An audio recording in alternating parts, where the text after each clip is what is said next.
Hey, so piggybacking off the video I made yesterday, I'm embracing the suck again today to circle back and share a little bit about this article I read on Harvard Business Review.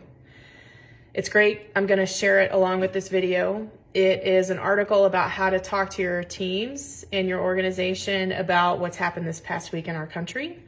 So I love what the author is suggesting, gives you lots of prompts on how to get the conversation started, how to affirm people's experiences. But most importantly, and I'm paraphrasing here, she said something along the lines that was, in order for us to bring our whole selves to the workplace, we have to begin acknowledging and validating what happens outside of our workplace, because we often say, check our emotions or feelings at the door, and we shouldn't be worried about what's happening outside of the workplace. But the truth is, it is impacting us inside the workplace. So I'm paraphrasing what she said, but I loved it because I agree with her. So I think now is the time to lean into these hard conversations. I'm not saying you have to be people's therapist. I'm not saying that, nothing wrong with therapists, great resource. I use one regularly. But I'm not saying as a leader that it's your responsibility to be people's therapist. It is your responsibility, however, to care about your people, because that's what leadership requires of us. And it is your responsibility to create space to tend to some fears and potentially emotions of people that you're leading. Not fix it, just create space for it. So if you don't like the word space, if some of the language I'm using is weird for you, I should go get my hard hat. I'm gonna put my railroad hat on for a minute. If I were back at Norfolk Southern, or if I were back at General Motors leading a team of, maintenance folks, if I were leading machinists, electricians, pipe fitters, it's my favorite craft. If I were back in those spaces leading, here's what I would say. And primarily, it would be all men that I was leading in those spaces. So here's the unfiltered version of what I would say if I put my railroad or manufacturing leadership hat back on. I would say, hey, listen, we've had some pretty serious events happen this week, and I don't really care what side you lean toward politically, right, left, blue, red, does not matter to me. What matters to me is that we recognize that this was hard on a lot of people, and we're all kind of wrestling with what the hell just went down. We have a lot of questions.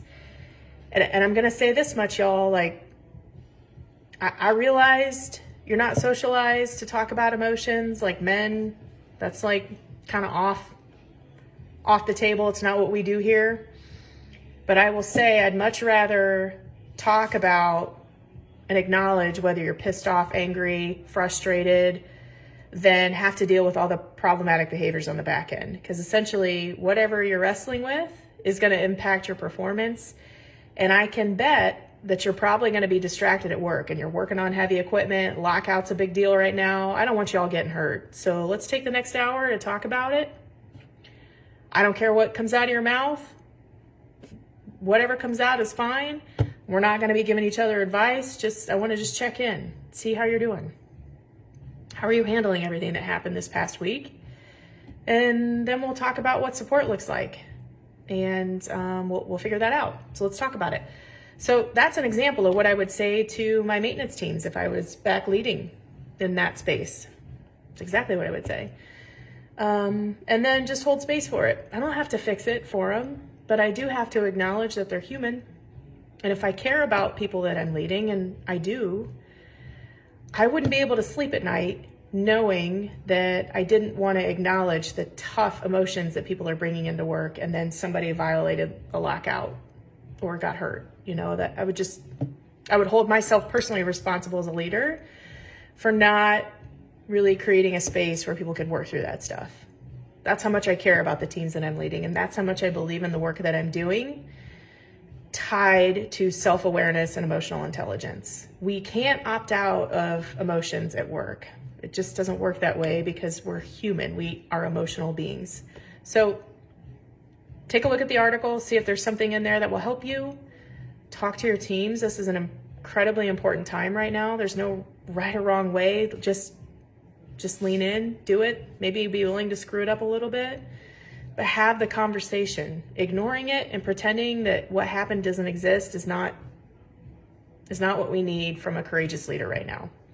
If you have questions, need support, reach out. Have a good weekend.